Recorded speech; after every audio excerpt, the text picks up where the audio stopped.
haciendo presión en alguna manera, nos paramos afuera para que nos prestaran ese lugar, pero gracias a Dios que se pudo hacer, alabar al Señor y bendecir su nombre y compartir la palabra de Dios y luego terminar compartiendo un cafecito para regresarnos. Gracias a Dios, Dios bendiga el lugar. ¿Cuándo ha sido fácil iniciar una obra? Nunca, ¿cierto? Nunca ha sido fácil, pero es Dios quien tiene que abrir las puertas.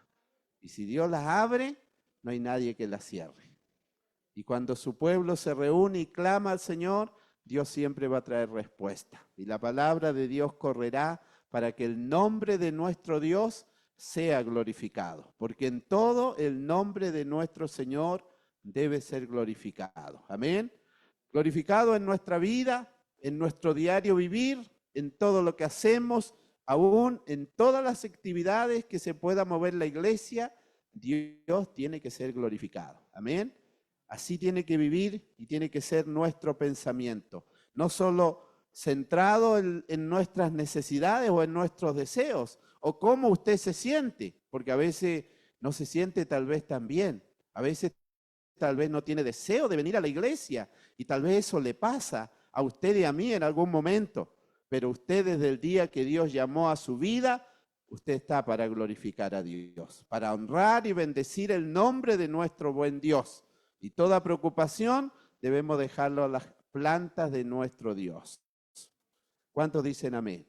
En este día hay varios ausentes, están algunos enfermos, como el hermano Juan Alarcón que está en el hospital. No sé si en este día, no sé si habrá salido, pero ayer él ingresó al hospital.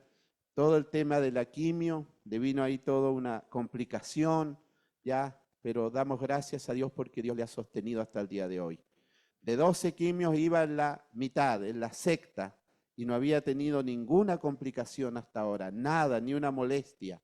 Pero en estos días vino toda esta complicación cuando ya comienzan a bajar las defensas, porque esas quimios, usted sabe que para uno lo que escucha de ellas es que son muy complicadas, ¿no? Muy difícil poder vivirlas, que nos libre el Señor de aquello. Amén. Pero debemos orar y clamar al Señor unos por otros, pedir misericordia unos por otros. Amén. Yo sé que siempre que usted viene a la casa del Señor trae alguna petición. Y antes de orar por la palabra, mi hermano Gastón va a compartir la palabra en este día. Antes de venir a la palabra de Dios vamos a orar. Vamos a pedir que la palabra de Dios ministre en nuestra vida.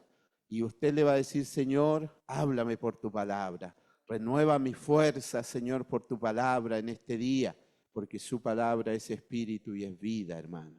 Amén. Pongámonos de pie, clamemos al Señor antes de dejar en este lugar a nuestro hermano. Yo sé que se ha intercedido en esta hora por la palabra de Dios. Oraron nuestros hermanos, nuestra hermana Ruth, para que la palabra de Dios obre sobre nuestra vida, nos anime, nos fortalezca cada día que escuchamos la palabra de Dios. Pero usted ha traído alguna petición, vamos a ponerla delante del Señor antes de ir a la palabra de Dios. ¿Quién tiene alguna petición? ¿Puedes levantar tu mano? ¿Alguien tiene alguna petición que ha traído en este día? Póngala delante del Señor, mi hermana Francia. ¿Alguien más ha traído alguna petición a la casa del Señor? Póngalo delante del Señor, hermana Ruth, en esta hora, ¿ya? Y vamos a rogar por aquellos que están ausentes. Hay varios hermanos ausentes y varios también con complicaciones de salud. Amén. Roguemos al Señor, ruegue usted al Señor siempre, en todo lo que usted necesite. Ahí está su Padre que tiene cuidado de todas las cosas. Amén. Buen Dios y Padre Celestial, en esta hora quisiéramos orar, mi Dios bendito, una vez más. Nos dirigimos a tu santa presencia, mi Dios, para alabarte, para darte gracias, Señor amado, por tu favor y misericordia, para alabar tu nombre, Señor, reconocerte que has sido bueno para con nuestra vida, has tenido de nosotros tanta misericordia, tanto favor, Señor, que has tenido para con nuestra vida. Tal vez no tendríamos que estar en pie, tendríamos que estar en otra condición, Señor, pero a ti te ha placido, mi Dios, tener misericordia de nuestra vida, que nosotros te alabemos, que te bendigamos tu nombre, Señor. En esta hora nos acercamos con corazón sincero, una vez más, paz delante de su presencia, mi Dios amado, con corazón, Señor, agradecido, con un corazón dispuesto, Señor, en esta hora a oír tu palabra, a escuchar el consejo, como cada vez que nos reunimos, Señor. Quisiéramos, Señor, orar por tu palabra, orar por nuestro hermano que nos va a compartir su palabra. Bendíganos en este día y que tu palabra bendita, Señor, obre en este día, nos aliente, Señor, nos corrija, nos anime, que también sane, mi Dios, tu palabra. Use la vida de nuestro hermano, Señor, en esta hora. Damos gracias, Señor amado, porque usted siempre nos ha dado su palabra en esta iglesia local. Ha levantado hombres y mujeres que amamos tu palabra, Señor, que amamos esta ley perfecta, porque tiene poder para convertir el corazón, el alma, mi Dios amado, dar nuevo, Señor, nueva criatura, nuevo corazón, Señor, al rebelde, al oprimido, Señor, al que está perdido. Tu palabra tiene poder, mi Dios amado. Tu palabra, Señor, es suficiente para cada alma, para cada vida. Santo Espíritu de Dios, derrámate en esta hora al tu palabra ser predicada, mi Dios, sobre cada vida, en cada corazón. Santo Espíritu de Dios, que tu palabra obre, Señor amado, sacando todo lo que estorba, todo, Señor, a veces lo que nos cuesta en nuestra vida. Que tu palabra obre, mi Dios, trayendo sanidad. Que tu palabra obre, mostrándonos a Cristo. Que tu bendita palabra obre, mostrándonos, llevándonos a la obra perfecta de Cristo nuestro Señor. Oramos, mi Dios, en esta hora por los que están enfermos, por los que están afligidos, mi Dios. Oramos para pedir misericordia, para pedir sanidad, Señor amado. Sabemos que eres nuestro Dios, que tienes cuidado de todas las cosas. Bendito Dios del cielo, tienes cuidado de todas las cosas, nada escapa de tu mano. Eres nuestro Padre, eres nuestro Dios, eres el Eterno que tiene cuidado de nuestra vida, que tiene misericordia, Señor. Padre, levanta al que está afligido, levanta al que está enfermo, Señor amado. Bendito Dios, ten piedad, renueva la fuerza. Tú no has cambiado, mi Dios, eres el mismo. Tienes todo poder para obrar en misericordia. Eres el mismo de ayer, de hoy, por los siglos, Señor amado. Obra sobre tu pueblo. Ayúdanos cada día a creer, Señor, a serte fieles, mi Dios amado. En el nombre de Jesucristo oramos, Señor. Obra sobre tu pueblo. Aviva tu obra, mi Dios, en medio de los tiempos. Aviva tu obra y hazla conocer sobre cada vida, Señor. Que corra tu palabra, Señor amado. Alienta el corazón a los de poco ánimo, aquellos que se han quedado, tal vez que están sin fuerzas ahí a medio camino. Tú eres suficiente, mi Dios, para obrar en misericordia. Eres suficiente para obrar, Señor, en misericordia. Fortalece la vida, renueva la fuerza, Señor amado. Ten piedad de nuestras casas, ten piedad de nuestros hijos, Señor. Venga tu reino, Señor, sobre nuestros hijos, sobre los pequeños, sobre los grandes, Señor amado, sobre los que están tal vez lejos. Ten misericordia, rodéalos, mi Dios amado, rodéalos, mi Dios. Tú has venido a traer salvación, a dar vida, a dar esperanza, Señor, a abrir la vista al que está ciego, Señor, a dar vida al que está muerto, a rescatar, a redimir al que está perdido, Señor. Ten piedad, mi Dios amado. Oramos en esta hora y rogamos, Santo Espíritu de Dios, que tu presencia obre, Señor amado, en esta tarde. Descansamos, mi Dios, delante de su presencia, por lo que usted hará, mi Dios. Usted conoce cada corazón, Señor. Conoce cada vida de los que estamos hoy aquí, mi Dios. No nos conoce de forma superficial. Tú lo conoces todo, mi Dios amado. Tú lo sabes todo, mi Dios bendito. Por eso en esta hora A tu nombre sea la gloria, mi Dios, y tenga de nosotros misericordia. Permítanos, Señor, oír, mi Dios, tu palabra en esta hora, porque va a ser tu palabra, mi Dios, no la de un hombre, Señor amado. Es tu palabra que va a ser puesta sobre nuestra vida. Permite, mi Dios, y ayúdanos a estar con atención, mi Dios, para oír este consejo. En el nombre de Jesús, muchas gracias, mi Dios. Amén y amén. Gloria a Dios, gloria a Dios, gloria a Dios para siempre. Bendito sea nuestro Dios. Vamos a cantar una alabanza. Que venga mi hermano Gastón aquí al altar y cantamos y adoramos al Señor con una alabanza.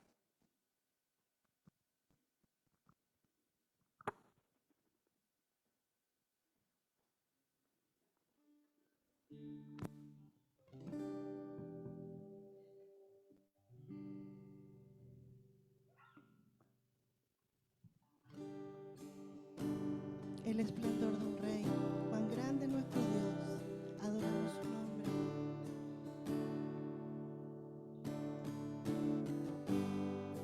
El esplendor de un rey,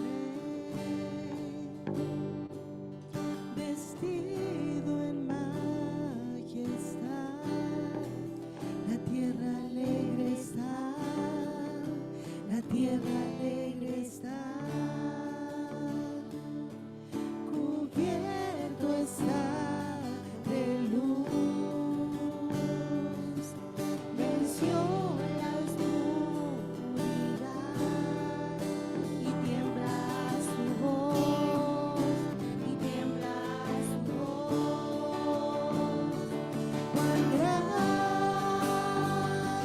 es Dios, cántale cuán grande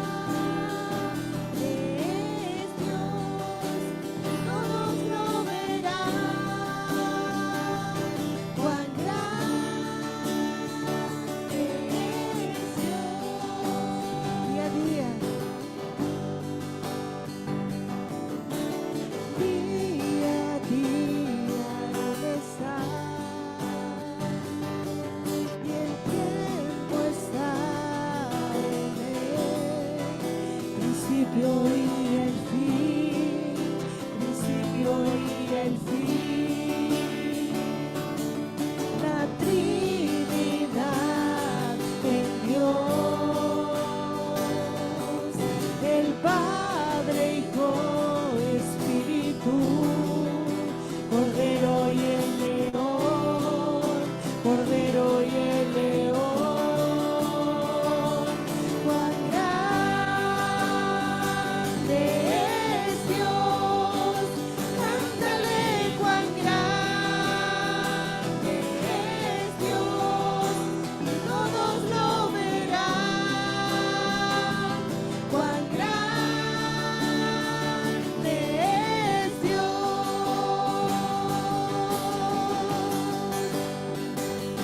cuán grande es Dios, cántale cuán grande es Dios, y todos lo verán. Cuán grande es Dios,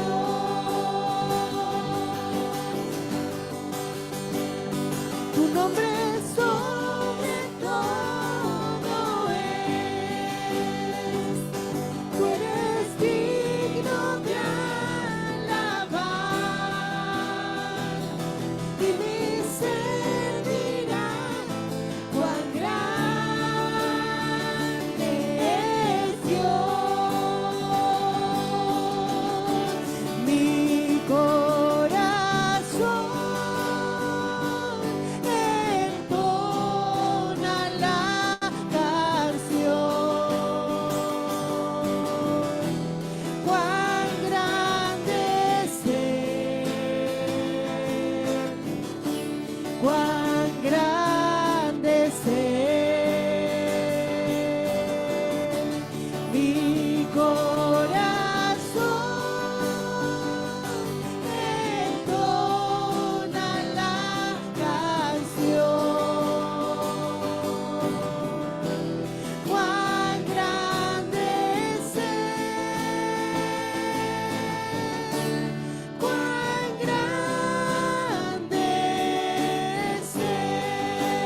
corazón una vez más.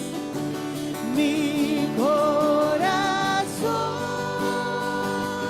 entona la canción. Cuán grande es Él, cuán grande es Él. Mi corazón entona la canción. Cuán grande es Él, cuán grande es Él, cuán grande es Él,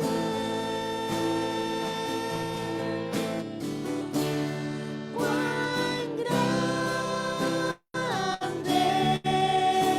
es Él. Amén.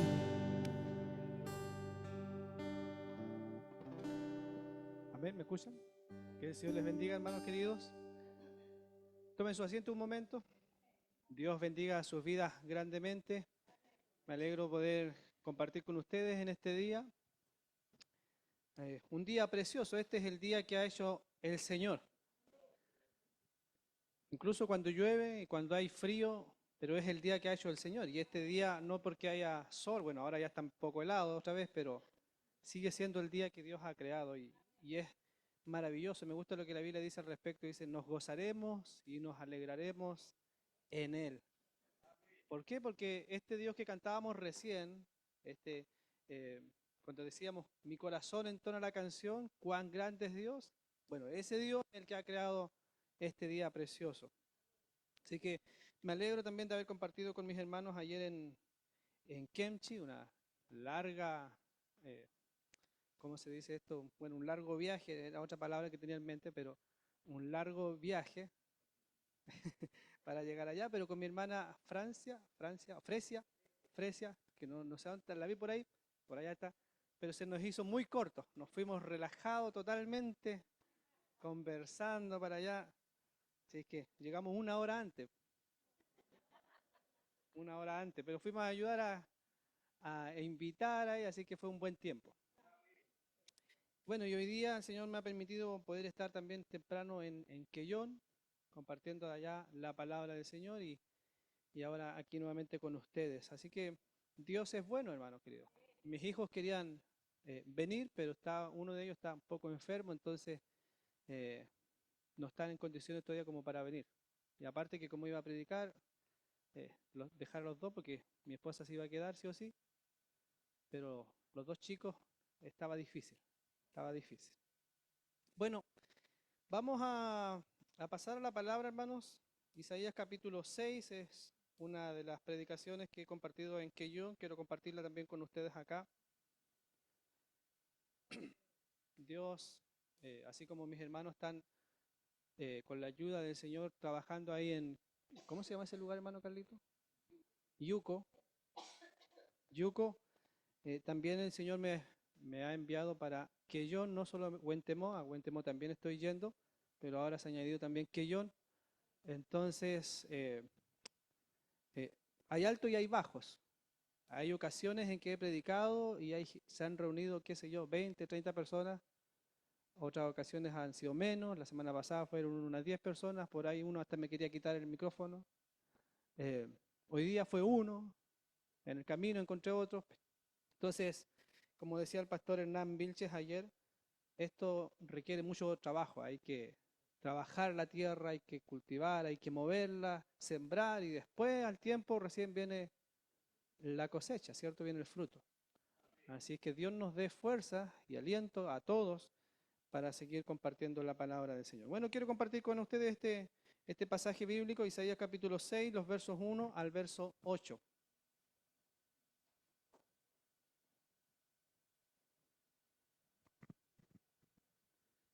Si lo ha encontrado, le invito a ponerse de pie. Vamos a darle lectura a esta palabra en el nombre glorioso de nuestro Señor Jesucristo. Dice la palabra del Señor así: en el año que murió el rey Usías, vi yo al Señor sentado sobre un trono alto y sublime, y sus faldas llenaban el templo. Por encima de él había serafines, cada uno tenía 6 alas, con 2 cubrían sus rostros, con 2 cubrían sus pies, y con 2 volaban. Y el uno al otro daba voces diciendo: Santo, santo, santo, Jehová de los ejércitos, toda la tierra está llena de su gloria. Y los quiciales de las puertas se estremecieron con la voz del que clamaba, y la casa se llenó de humo. Entonces dije: ay de mí, que soy muerto, porque siendo hombre inmundo de labios y habitando en medio de pueblo que tiene labios inmundos, han visto mis ojos al Rey Jehová de los ejércitos. Y voló hacia mí uno de los serafines, teniendo en su mano un carbón encendido, tomado del altar con unas tenazas, y tocando con él sobre mi boca dijo: he aquí que esto tocó tus labios, y es quitada tu culpa y limpio tu pecado. Después oí la voz del Señor que decía: ¿a quién enviaré? ¿Y quién irá por nosotros? Entonces respondí yo: heme aquí, envíame a mí. Amén. Tomen su asiento, hermanos. Ya hemos orado, ¿cierto?, por la palabra. Tiempo atrás, cuando fui a la conferencia en Temuco, estaba muy resfriado y no me van a creer, pero todavía mantengo una tos que me sigue a cada cierto momento molestando, así que seguramente voy a tomar harta agua, hermano. Bueno, Isaías, este libro se le conoce como la Biblia pequeña. Tiene 66 libros, se supone que cada uno representa más o menos los libros de la Biblia en general. Tenemos 66 libros también en nuestra Biblia. También se le conoce como el Evangelio o el quinto Evangelio, pero del Antiguo Testamento, porque Isaías es uno de los profetas que más habla acerca de Cristo. Si bien es cierto, todos hablan de Cristo, pero Isaías es uno de los que más habla acerca del Evangelio directamente. Este libro, este profeta, vivió aproximadamente unos 700, 600, 700 años antes de Cristo, para que usted más o menos se oriente, ¿ya? Antes que naciera Jesús, este profeta vivió aproximadamente unos 700 años antes, ¿ya? Y él, en este pasaje, si usted se fija, ya está en el capítulo 6. Hay 5 capítulos que no hemos leído, que él mismo escribió, pero en este capítulo 6, él nos va a contar su testimonio acerca de cuando él tuvo un encuentro directamente con Dios, un encuentro personal con Dios. Así que el título, por tanto, de esta enseñanza sería Cuando el hombre ve a Dios. Ese es el título para este día, Cuando el hombre ve a Dios. Y parte el profeta Isaías, en el primer verso, nos dice: en el año que murió el rey Usías. Eso no es cosa menor. A ver, antes de que sigamos avanzando, quiero hacerle algunas preguntas solamente para que usted las reflexiones para sí mismo. No es necesario que se pare y me responda, ¿ya? Son preguntas retóricas, pero para que usted las reflexione. ¿Quién es Dios para usted? Esto yo también lo pregunto en la calle, porque este mensaje también lo prediqué en la calle, allá en Quellón. ¿Por qué hago esta pregunta? Usted diría: bueno, hermano, aquí no está en la calle, aquí está en la iglesia. Todos sabemos quién es Dios. Pero si vamos a la luz de la Biblia, y también lo vamos a ver aquí hoy, lamentablemente muchas veces suele suceder que incluso en nuestras filas cristianas todavía hay gente que no conoce verdaderamente a Dios. Le pasó a Isaías, como lo vamos a ver acá, y a lo largo de la Escritura vemos muchos ejemplos similares. Personas que tenían ideas acerca de Dios. Job tenía una idea acerca de Dios, pero solamente él lo entiende cuando realmente sus ojos contemplan a Dios, ¿ya? Y probablemente si nos pusiéramos a contar cosas acá, nuestros testimonios, probablemente también diríamos: yo tenía una idea acerca de Dios, pero en tal momento realmente tuve un encuentro con Él y ahí sí mi vida tuvo un antes y un después. Sin ir más lejos, hermanos, yo me crié, entre comillas, en el Evangelio, entre comillas digo, porque en la casa donde vivía siempre se hacían cultos, pero yo no conocía a Dios sino por lo menos hasta los 13, 14 años. Ahí recién tuve un encuentro con el Señor. Entonces, esta pregunta de quién es Dios, yo creo que no es una pregunta menor. ¿Quién es Dios para cada uno de ustedes? Porque para muchas personas, aún dentro de las filas del cristianismo, Dios simplemente puede ser alguien simpático, alguien buena onda, alguien que, qué sé yo, que tolera absolutamente todo, que aprueba todo lo que nosotros hacemos, un Dios que no juzga, un Dios que acepta absolutamente todo. Anoche estuve en una reunión nacional, me enviaron ahí el link para estar en una reunión nacional con hermanos de muchas denominaciones, hablando acerca de educación, de la educación en general, de la educación de los niños, de los jóvenes. Y uno de los temas que se trató ahí era un conversatorio, era cómo lamentablemente en el pueblo evangélico en Chile no hay unidad. ¿Y por qué no hay unidad? Porque hemos llegado a un punto en Chile donde hay supuestos cristianos que tienen todo tipo de pensamientos contrarios a los principios bíblicos. Entonces, hoy día cualquier persona se denomina cristiano, aunque defienda quizás qué causa, ¿ya? Entonces, es muy importante. El Dios de la Biblia, hermanos, el Dios de la Biblia no es un Dios que tolera todo, que abraza todo, no es un Dios que acepta todo, no es un Dios que aprueba todo el camino del ser humano, no. El Dios de la Biblia es lo que nos presenta aquí este pasaje, es un Dios absolutamente santo, total y absolutamente santo, ¿ya? Y hoy día vamos a ir definiendo lo que esto significa. Entonces, partimos ahí en el verso 1 del capítulo 6 de Isaías. Dice así: en el año, ¿cierto? En el año que murió el rey Usías, vi yo al Señor sentado sobre un trono alto y sublime, y sus faldas llenaban el templo. ¿Quién fue el rey Usías? ¿Por qué será que Isaías lo pone acá en primera instancia? Yo sé que tal vez ninguno de nosotros sabe mucho, pero para Dios fue importante y por eso lo puso allí. Bueno, básicamente el rey Usías fue uno de los reyes de Israel que hizo muchas reformas, hizo muchas cosas buenas, pero también hizo otras cosas muy malas. Se apartó de Dios también en algún momento.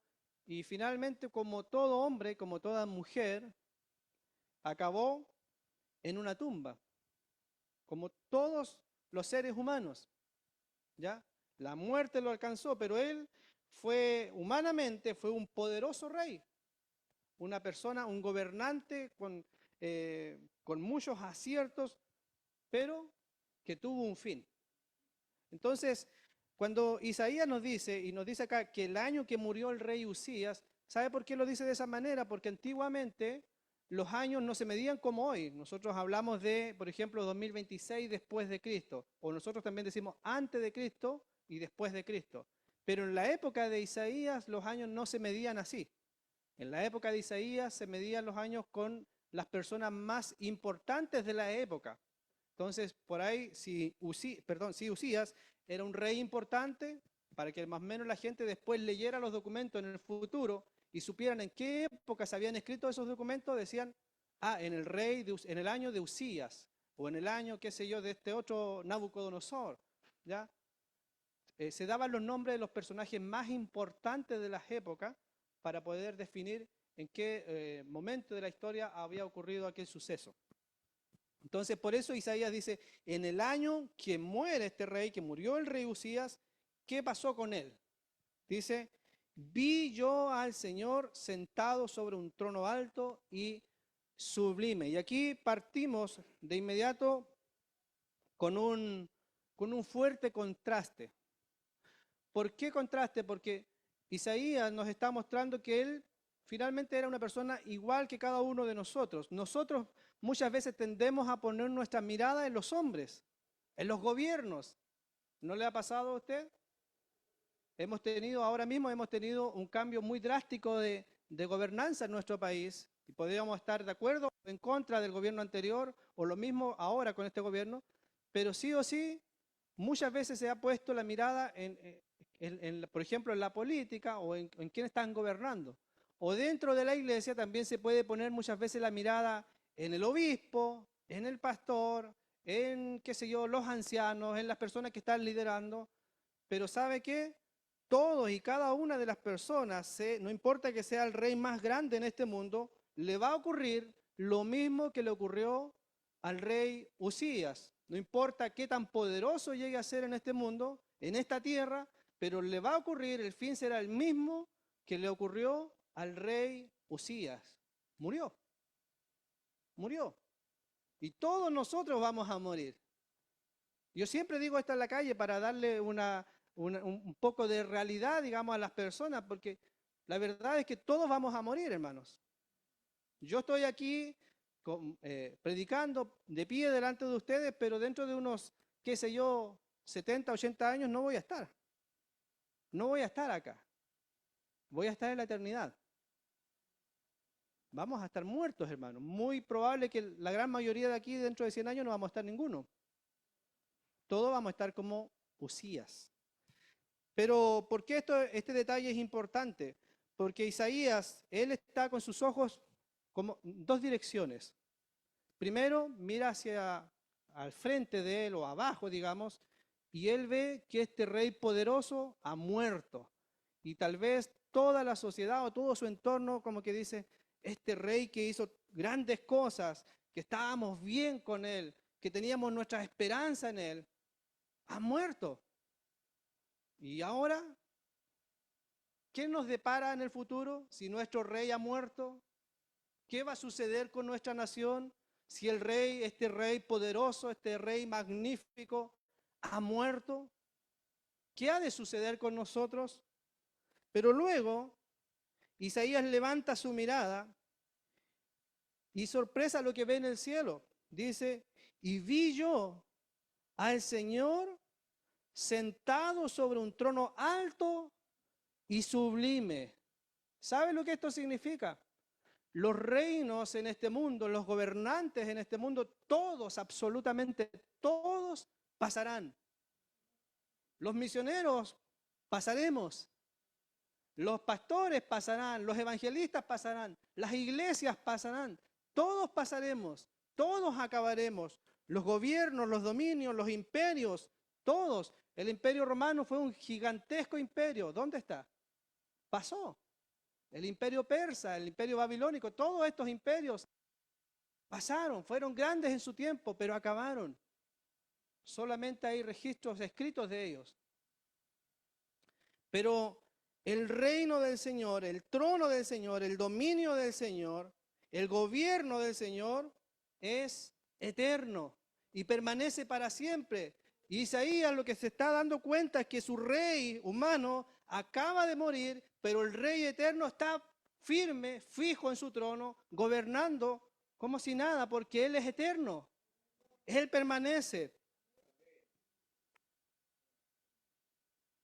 Él permanece para siempre. Entonces, Isaías no puede poner sus ojos, yo creo que eso es lo que estaba entendiendo él, no puedo poner mis ojos, no puedo poner mi esperanza, no podemos poner nuestras esperanzas en los gobernantes del mundo, porque finalmente todos acabarán, todos acabarán. Pero ¿dónde está lo eterno? ¿Dónde debemos poner nuestra mirada nosotros?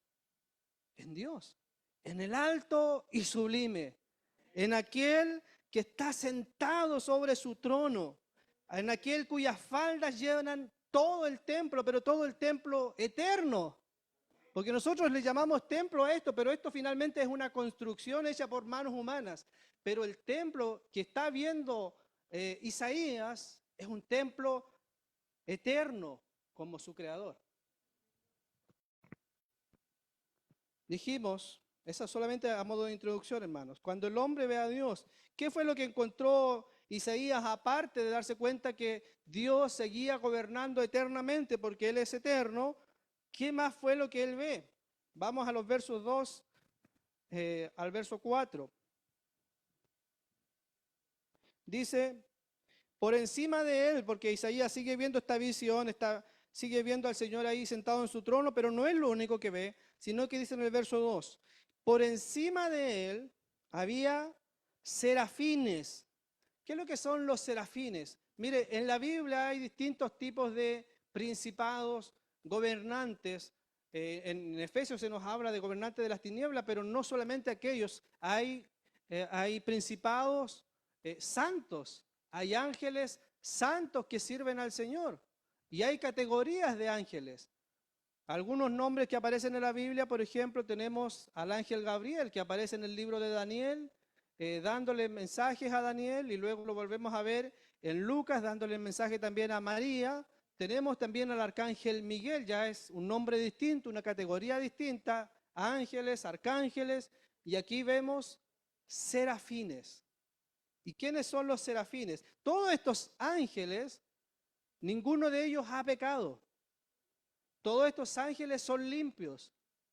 Todos estos ángeles son santos. Pero estos ángeles, en particular los serafines, lo que la Biblia nos muestra es que estos ángeles están más cerca de Dios que el resto de los ángeles. En la categoría que ellos están, estos ángeles están más cerca del trono de Dios. En cierto sentido, podríamos decir que están custodiando el trono de Dios, aunque sabemos que Dios no necesita defensa porque Él es todopoderoso. Pero estos ángeles, estos serafines están ahí, son los primeros que están junto al trono de Dios. Por eso también en el arca del pacto se ponía la imagen de serafines que estaban sobre esta arca, representando la presencia o el trono de Dios. ¿Ya? Entonces, lo que Isaías está viendo dice que por encima del trono de Dios, este trono alto, dice, por encima de él había serafines. Y nos describe cómo eran estos serafines y qué es lo que hacían. Dice, por encima de él había serafines, cada uno tenía 6 alas. Con 2 de sus alas, con un par de alas, cubrían sus rostros. Con 2 cubrían sus pies y con 2 volaban.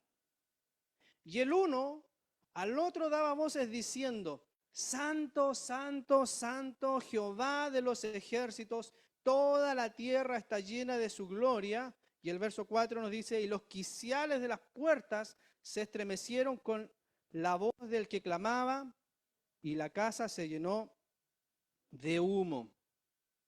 Queridos, ¿qué nos enseña este pasaje? ¿Qué nos enseña este pasaje?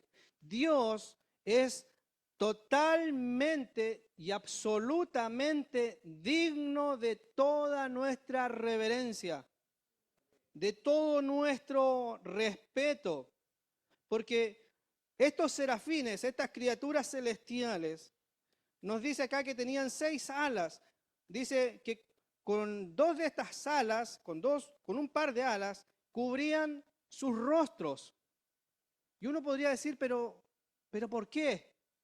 Cuando vemos otras referencias bíblicas, por ejemplo, cuando Moisés se encuentra con el Señor, tiene que cubrirse. ¿Por qué razón? Está en presencia del Dios Santo. Pero acabamos de decir que estos ángeles también son santos. Y aún así, estos ángeles, siendo mayor en rango que tal vez la mayoría de otros seres angelicales, y aun que ellos nunca han pecado, nunca han desobedecido a Dios, pero aún ellos tienen que cubrir sus rostros cuando están delante de este Dios, de aquel que está sentado en el trono, aquel que es mucho más superior a Usías. Estos ángeles tienen que cubrir sus rostros porque están en presencia de Dios. Entonces, si estos ángeles tenían que cubrir, si estos serafines tienen que cubrir sus rostros para poder estar en la presencia de Dios, por respeto, por reverencia, ¿cuánto más los seres humanos? ¿Cuánto más nosotros tenemos que rendir completamente nuestra vida, nuestro ser a Dios? ¿Cuánto más nosotros tenemos que dar honor y reverencia y respeto a Dios? Porque nosotros no nos vamos a comparar con los serafines. Hemos pecado constantemente, fallamos constantemente, desobedecemos constantemente. Y estos ángeles, sin pecado, tienen que cubrir sus rostros porque están ahí en la presencia del Señor. Tienen que cubrir sus pies en señal de respeto. En señal de respeto, en señal de honor. Porque no están delante de cualquier persona. No están delante de otro ángel. Están delante de aquel que ha creado todas las cosas. Aquel Dios santo, justo y todopoderoso.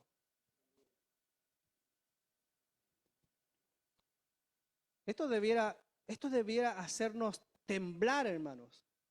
Esto debiera hacernos pensar y replantearnos nuestra vida cristiana.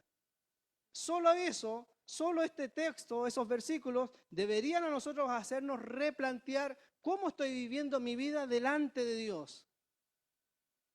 ¿Estoy dando un honor como Dios realmente lo merece? ¿Estoy viviendo mi vida, llevando una vida digna, acorde a este Dios santo? ¿Estamos aprendiendo la lección que Isaías nos muestra a través de la visión que él tuvo respecto a estos serafines? ¿Cómo nos presentamos delante de Dios? ¿Es tan fácil venir delante de Él como si nada? Cuando los propios serafines tienen tanta reverencia, tanto temor reverente delante de Dios. Y para nosotros es tan fácil. ¿No será que muchas veces abusamos de la gracia?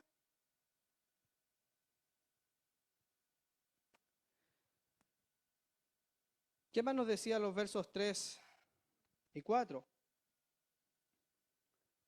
Nos decían allí que mientras, bueno, dice, con 2 alas volaban. Y el verso 3 dice, y el uno, ¿cierto? Al otro daba voces. Empezaron entre estos serafines, volaban, mientras se cubrían sus rostros y sus pies volaban, pero el uno y al otro daban voces diciendo, ¿qué cosa? Santo, santo, santo, Jehová de los ejércitos. Ese era el cántico, eso es lo que ellos entonaban, eso es lo que ellos daban voces con una voz fuerte, potente. Es lo que ellos exclamaban. Ellos no estaban diciendo Dios es amor, amor, amor. Cuando estoy en la calle, siempre les digo a las personas, yo sé que ustedes han escuchado mucho acerca del amor de Dios, pero es tiempo de que escuchen acerca de la santidad de Dios. Porque el hombre ha pecado no solo contra un Dios amoroso, ha pecado el ser humano contra un Dios santo, que puede destruir el alma y el cuerpo en el mismo infierno. La santidad de Dios es elemental, es sumamente importante. Tal vez es el atributo que más gobierna a Dios en todo lo que Él es. Porque su amor, el amor de Dios es santo, su justicia es santa, su sabiduría es santa. Este atributo gobierna todo lo que es Dios, es esencial en Dios. Por eso estos serafines exclaman de esta manera, santo, santo, santo. Algo que también sé que he mencionado en esta iglesia en años anteriores. Cuando los hebreos querían enfatizar algo que para ellos era de suma importancia, ellos lo repetían muchas veces. Hoy día nosotros acá, por ejemplo, si tuviéramos una presentación y quisiéramos enfatizar la santidad de Dios, probablemente le pondríamos, qué sé yo, mayúscula al texto, o probablemente le pondríamos ahí un marcado con colores. Usted tal vez agarra estos marcadores en su Biblia, ¿cierto? Y lo remarca. Pero los hebreos, cuando ellos querían enfatizar algo que para ellos era sumamente importante, y ellos querían que los lectores después que vieran ese documento le llamara mucho la atención y la importancia que merecía, ellos lo repetían muchas veces. Por eso usted en la Escritura va a encontrar que la Biblia dice aquí, santo, santo, santo, 3 veces. No es que Dios sea santo 3 veces. Yo sé que esto también se ha dicho, Dios es santo 3 veces. No, no significa eso. Significa que la santidad de Dios es tal, es tan grande, es tan tremenda que sobrepasa todo nuestro entendimiento. Nosotros sencillamente no podemos comprender su santidad. Si estuviéramos delante de Él, seríamos derretidos. Muchas veces nosotros cantamos y decimos, Dios está aquí, ¿cierto? Y es cierto, en su presencia, su Espíritu Santo. Pero si pudiéramos contemplar a Dios como estaba contemplándolo Isaías, oh hermano, seguramente moriríamos. No podríamos soportar tanta gloria, tanta magnificencia, seres tan indignos. No podríamos estar allí como si nada. Simplemente no lo soportaríamos.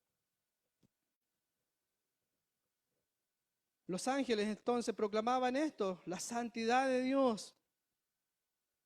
Y fíjese, cuando ellos proclamaban esta gran verdad, ¿qué significa a propósito que Dios sea santo? Yo siempre también en la calle lo he dicho, pero muchas veces aún en la iglesia no se entiende esto porque se asocia la santidad de Dios a la santidad que se nos imputa a nosotros. Cuando nosotros decimos debemos ser santos, significa que tenemos que apartarnos del pecado.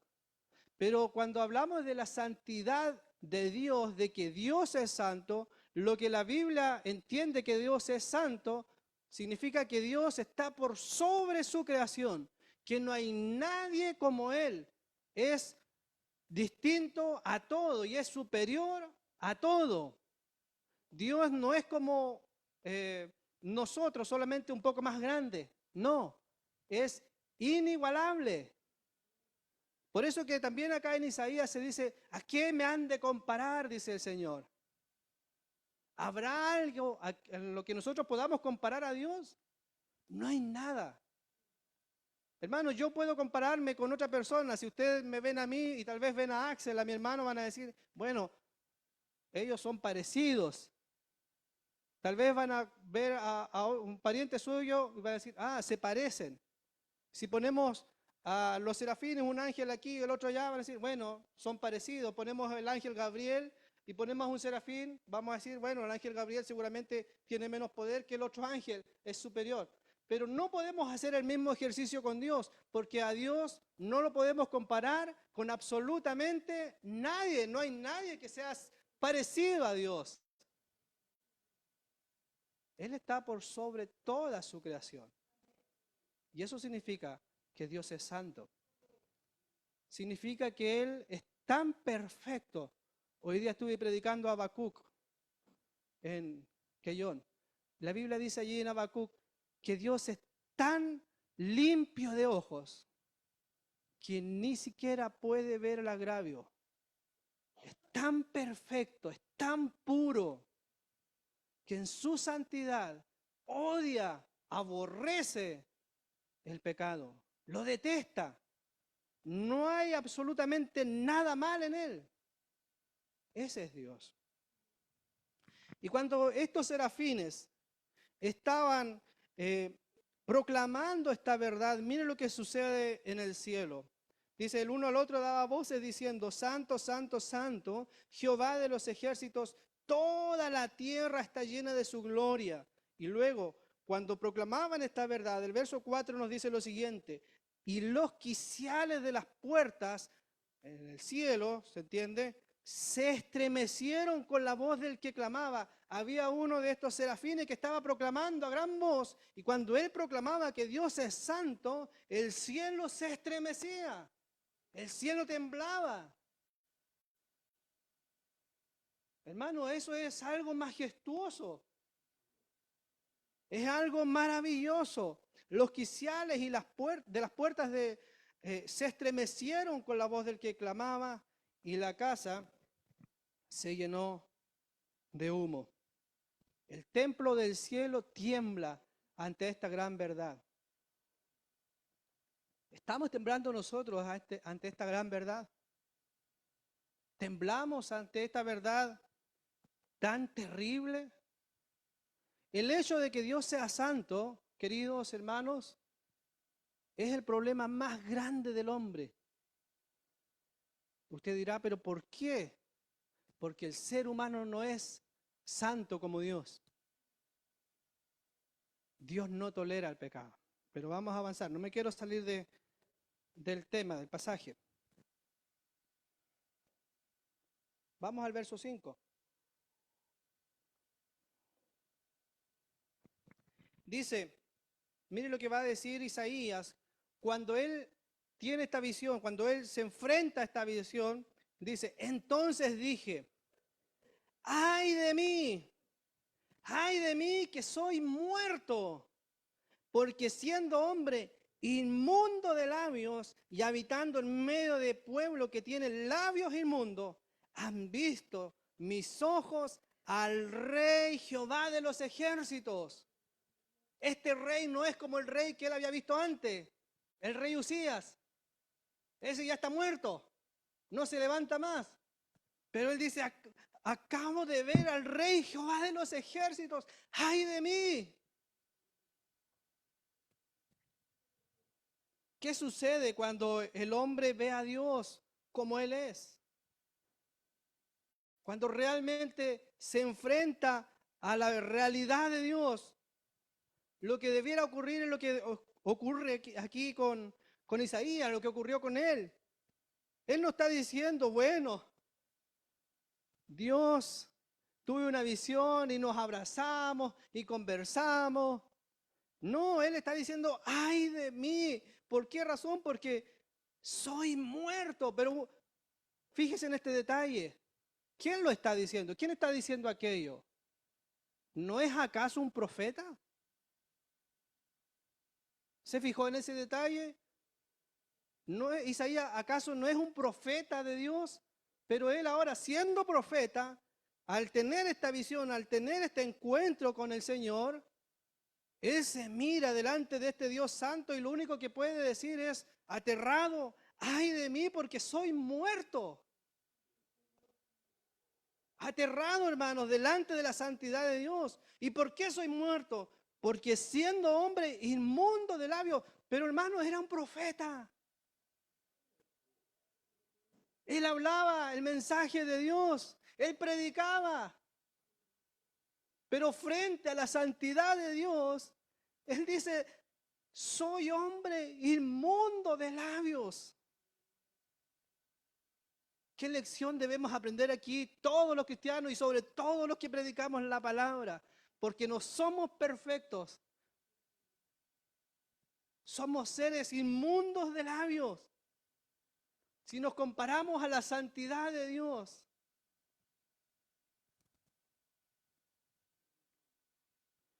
Ay de mí que soy muerto. Un profeta. Un hombre de Dios. Mire, un error que lamentablemente suele suceder mucho dentro del cristianismo. Es que la persona llega a la iglesia, comienza a asistir, pasa el tiempo, comienza a ser usado por Dios y muchas veces se conforma con aquello. Y dice, bueno, yo voy a la iglesia, tengo mi rutina, tengo mi religión, Dios me usa, qué sé yo, por ejemplo, en la predicación, o Dios me usa en la música, o no sé en qué área Dios lo usa, pero uno dice, Dios me usa, y como que se tiende a conformar con aquello. Pero si hay una verdad también que la misma Escritura nos enseña en muchas de sus páginas, es que no podemos conformarnos simplemente al hecho de ser usado. Porque ser usado en la Biblia no es sinónimo de ser aprobado. Judas fue usado, hermano, pero no fue aprobado. Demas fue usado, pero Pablo dice, Demas me ha abandonado, amando más este mundo. Mateo capítulo 7, muchos me dirán en aquel día, pero Señor, yo en tu nombre prediqué, gente usada. En tu nombre eché fuera demonios, usados por Dios. Hicimos milagros, usados por Él. Pero el Señor les va a decir, apártense de mí, yo nunca los conocí. Usado no significa necesariamente ser aprobado, hermano. Y hasta aquí, el texto parece señalar que Isaías era un hombre usado por Dios. Era un profeta. Hablaba de parte de Dios. Predicaba de parte de Dios. Pero todavía no había tenido un encuentro real con Él. Y cuando Él tiene este encuentro, Él se mira a sí mismo porque frente a la santidad de Dios queda totalmente expuesto. Ay de mí que soy muerto, estoy en condenación, soy muerto. ¿Qué otra cosa nos dice? Soy muerto, porque siendo hombre inmundo de labios, no es simplemente una suciedad superficial, inmundo. Y es más, porque él podría decir, pero pertenezco a la nación escogida de Dios, Israel. Pero ¿qué dice? Y habitando en medio de pueblo que tiene labios, ¿qué? Inmundos. Labios inmundos. Pero con todo aquello han visto mis ojos al Rey Jehová de los ejércitos. Qué glorioso. Porque si Isaías no fue fulminado allí, fue como la misma Biblia también nos dice, por pura misericordia no hemos sido consumidos. Solo por su gracia, solo por su misericordia. Un antiguo predicador llamado Jonathan Edwards, él decía que el hombre sin Cristo estaba suspendido, estaba colgando sobre el infierno únicamente por la pura misericordia y paciencia de Dios, como una araña colgaría de un hilo sobre el fuego. En cualquier momento ese hilo se corta y hasta ahí llega la vida de la araña. En cualquier momento la paciencia y la misericordia de Dios es quitada y el ser humano cae a la misma condenación. Es así, hermanos. Esa es la realidad. El infierno es una realidad bíblica, no es un invento, no es una exageración de los predicadores antiguos, no. Es la realidad que Cristo predicó. Vamos a los versos 6 y 7. Isaías nos sigue contando su experiencia. Él nos acaba de decir cómo él reaccionó frente a esta visión del trono de Dios, cuando él se enfrenta al verdadero Rey de reyes y Señor de señores. Verso 6 dice después, y voló hacia mí uno de los serafines, teniendo en su mano un carbón encendido, tomado del altar con unas tenazas. Y tocando él sobre mi boca con ese carbón encendido, dijo, he aquí que esto tocó tus labios y es quitada tu culpa y limpio tu pecado. Le pregunto, ¿Isaías estaba buscando él a Dios para salvarse a sí mismo? ¿Él se encontraba, él quería limpiarse de su pecado? ¿O fue algo que nace de Dios? Nace de Dios. Fue Dios quien envía soberanamente a este ser celestial para que toque con este carbón encendido los labios del profeta y ahora sí queden limpios y su culpa sea quitada. Hermanos, Dios no estaba buscando, Isaías no estaba buscando a Dios, fue Dios el que se reveló a Isaías. Eso es lo mismo que ha sucedido con cada uno de nosotros. Es lo mismo. Este mensaje lo prediqué la semana pasada en Quellón. Después de predicarlo, vino un joven medianamente drogado, que yo no lo había visto. Y llorando y me dice, seguramente puede haber sido algún tipo de predicador antes, porque se sabía la Biblia de corrido.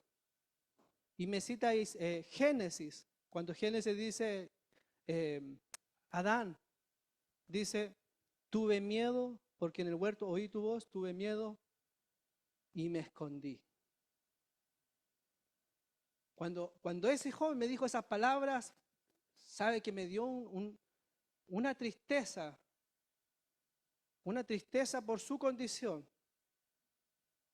Pero al mismo tiempo le di gracias al Señor porque de alguna manera uno de repente dice, no, es que estas cosas no funcionan. Pero Dios le habló, yo no lo había visto, y Él me respondió con ese texto. Escuché tu voz en el huerto, tuve miedo y me escondí. Yo le dije precisamente, eso es lo que hace el pecado en el hombre. Lo hace esconderse de Dios. Pero así como Adán, Dios lo buscó, de la misma forma te está buscando a ti. Y así nos ha buscado a cada uno de nosotros. Este Dios maravilloso, este Dios santo, este Dios sublime, este Rey de los ejércitos, nos busca a seres tan indignos como nosotros. Qué maravilloso.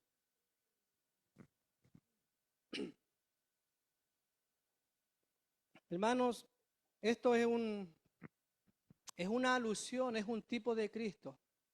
Aquí Jesús aún no había venido. Pero ¿de dónde fueron tomadas, de dónde fue tomado ese carbón? Fue tomado precisamente del altar. Del altar que nos menciona Hebreos. En Hebreos capítulo 10 se nos habla del altar. Nosotros tenemos la costumbre, le llamamos altar acá, pero en realidad es una plataforma. El altar del cristiano es Cristo, es la cruz de Cristo. Y este carbón encendido es tomado de allá, del altar de los sacrificios, donde Cristo fue sacrificado. Por eso tiene este efecto de quitar la culpa y de limpiar el pecado del profeta. Hermano, ¿cuánto el hombre necesita a Jesús? Por eso necesitamos tan desesperadamente a Cristo. Por eso necesitamos a Jesús. Necesitamos tomarnos seriamente a Jesús en nuestras vidas. Necesitamos arrepentirnos de nuestros pecados. Por esa razón debemos suplicar por misericordia. Señor, sálvame. Quita mi culpa, quita mi pecado. Porque estamos en presencia de este Dios y algún día hemos de ser juzgados. Por último, llegamos al verso 8.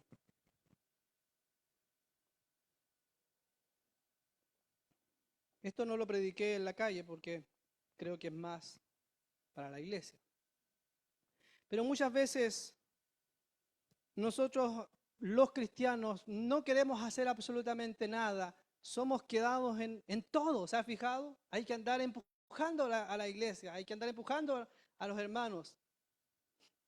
El hermano Claudio de repente me dice, hermano, ¿y alguien te acompaña? No, hermano.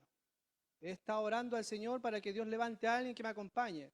El año pasado tuve un muy buen compañero, Dios lo envió de Argentina, estuvo como un poco más de un mes conmigo, 2 meses. Fue un excelente compañero. Por más que lo traté de conquistar para que se venga a la iglesia del Señor, se volvió a su país. Un antiguo predicador se llamaba Hudson Taylor. Era un misionero, fue el pionero en China. Este misionero predicaba ciertamente mucho mejor que cada uno de nosotros, yo creo. No le llegó. Pero él, mientras estaba predicando en el campo misionero, un día viene una persona que le faltaba una pierna. Viene donde él y le dice, hermano Taylor, pastor Taylor, no sé, me voy al campo misionero, me voy a predicar, voy a las misiones. Y él le dice, pero ¿cómo tú vas a ir a las misiones? Estás cojo, te falta una pierna. ¿Cómo vas a ir? Sí, dijo él, voy a ir, porque muchos que teniendo las 2 piernas no quieren ir. Entonces, yo voy a ir. Miren lo que nos dice el verso 8. ¿Cuál fue el resultado final después de que Isaías ve esta visión, después de que tiene este encuentro con el Señor, después de que Isaías se mira a sí mismo y se ve que está totalmente inmundo, sucio, perdido, pero después también de que es quitada su culpa y perdonado su pecado? ¿Cuál fue el resultado final? Verso 8.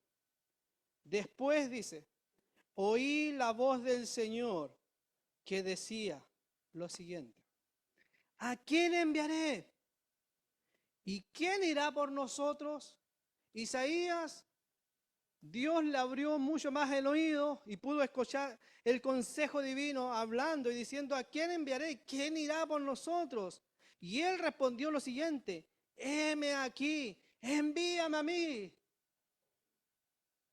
Si nosotros seguimos leyendo el libro de Isaías, nos vamos a dar cuenta que a la gente a la que fue enviada Isaías era gente rebelde, gente dura, gente que finalmente no querían oír, no querían escuchar el Evangelio.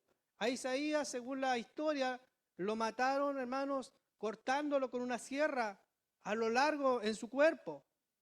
Ese fue el pago que se le dio. Pero Isaías, con todo, él estaba tan conmocionado, tan lleno de Dios después de tener este encuentro, después de que su culpa fue quitada y limpiado de su pecado, que él dice, Señor, envíame a mí. Heme aquí, envíame a mí. Es muy probable que quienes simplemente quieren estar sentados en una silla y no quieren hacer absolutamente nada por Dios, nada por la obra del Señor, es porque no han tenido un encuentro real con Cristo. Porque, hermanos, es imposible que teniendo un encuentro con el Rey Jehová de los ejércitos, nosotros quedemos tal cual. Eso no ocurre. Cuando alguien tiene un encuentro con Dios, las cosas cambian. Por eso Pablo también lo dice en Corintios. Si alguno está en Cristo, nueva criatura es. Antes era un flojo, no salía, no hacía nada. Pero ahora está tan lleno de Dios, está tan lleno del Espíritu Santo, que no se puede contener. Tiene que hacer algo. Tiene que hacer algo por Dios, tiene que hacer algo por la obra. Tiene que moverse. Por eso Isaías dice, heme aquí, envíame a mí. ¿Cómo vamos a responder, hermanos queridos, frente a este Dios? ¿Cómo vamos a responder frente a esta enseñanza en el día de hoy? Es Dios el que habla.